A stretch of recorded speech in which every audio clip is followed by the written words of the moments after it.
മണ്ഡലകാല തീർത്ഥാടനത്തിന്റെ തുടക്കത്തിൽ തന്നെ ശബരിമലയിലെ തിരക്ക് നിയന്ത്രണം താളം തെറ്റി. യോഗങ്ങൾ വിളിച്ചു ചേർക്കാൻ പെരുമാറ്റച്ചട്ടം നിലനിൽക്കുന്നതും തിരക്ക് നിയന്ത്രിക്കാൻ കേന്ദ്രസേന എത്താത്തതുമാണ് സർക്കാരിന് തിരിച്ചടിയായത്. ശബരിമലയിലെ ഒരുക്കങ്ങളിൽ സർക്കാരും തിരുവിതാംകൂർ ദേവസ്വം ബോർഡും പരാജയപ്പെട്ടുവെന്ന് പ്രതിപക്ഷം കുറ്റപ്പെടുത്തി. ശബരിമല മണ്ഡല മകരവിളക്കൊരുക്കങ്ങൾ ചർച്ച ചെയ്യാൻ യോഗം വിളിക്കാൻ ദേവസ്വം മന്ത്രി തിരഞ്ഞെടുപ്പ് കമ്മീഷനെ സമീപിച്ചെങ്കിലും തിരഞ്ഞെടുപ്പ് പെരുമാറ്റച്ചട്ടം ചൂണ്ടിക്കാട്ടി അനുമതി നൽകിയിരുന്നില്ല. മണ്ഡലകാലം ആരംഭിക്കുന്നതിന് മുമ്പ് NDRF, RAF സേനകളെ സുരക്ഷയ്ക്കായി ഇത്തവണ നിയോഗിക്കാത്തതും തിരിച്ചടിയായി. അതേസമയം വൻ തിരക്കിന് പിന്നാലെ NDRF സംഘം നാളെ ശബരിമലയിലെത്തും.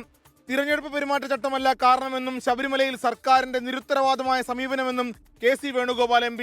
ഇത് പൂർണ്ണമായും സ്റ്റേറ്റ് ഗവൺമെന്റ് നിരുത്തരവാദത്തിലുള്ള സമീപനം കൊണ്ടുണ്ടായതാണ്.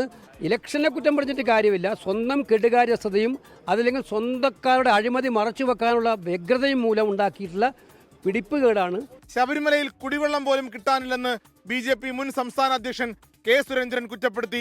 കൊച്ചുകുട്ടികളും പ്രായമായവരുമെല്ലാം കുടിവെള്ളം കിട്ടാതെ വാവിട്ട് നിലവിളിക്കുന്ന ദൃശ്യങ്ങളാണ് ശബരിമലയിൽ നിന്ന് വന്നുകൊണ്ടിരിക്കുന്നത്. പമ്പയിലും സന്നിധാനത്തും ഒരുക്കങ്ങളൊന്നും പൂർത്തിയായിട്ടില്ല. തിരക്ക് നിയന്ത്രിക്കാനുള്ള സംവിധാനങ്ങൾ അമ്പെ പരാജയപ്പെട്ടിരിക്കുന്നു. ഇതുമായി ബന്ധപ്പെട്ട ഒരു പുതിയ അപ്ഡേറ്റ് കൂടി ഇപ്പോൾ വരുന്നു. ഡിസംബർ 10 വരെ ഇനി ഓൺലൈൻ ബുക്കിങ്ങിന് ഒഴിവില്ല എന്ന വാർത്ത ഇപ്പോൾ പുറത്തു വരുന്നു. എല്ലാ ദിവസവും തീർത്ഥാടകരുടെ എണ്ണം 70,000 എന്ന പരമാവധി സംഖ്യ എത്തിയിട്ടുണ്ട്. ഡിസംബർ 11 മുതൽ 25 വരെയും ബുക്കിംഗ് ഉണ്ട്.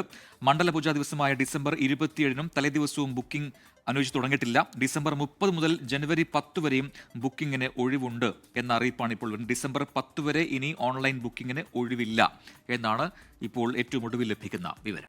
ലോകത്തെവിടെയായാലും ഏത് സമയത്തും 24 വാർത്തകളും ഓഗ്മെന്റഡ് റിയാലിറ്റി പാക്കേജുകളും എക്സ്പ്ലെയിനറുകളും വിശദമായി കാണാൻ ഞങ്ങളുടെ YouTube ചാനൽ നിങ്ങൾക്ക് സബ്സ്ക്രൈബ് ചെയ്യാം.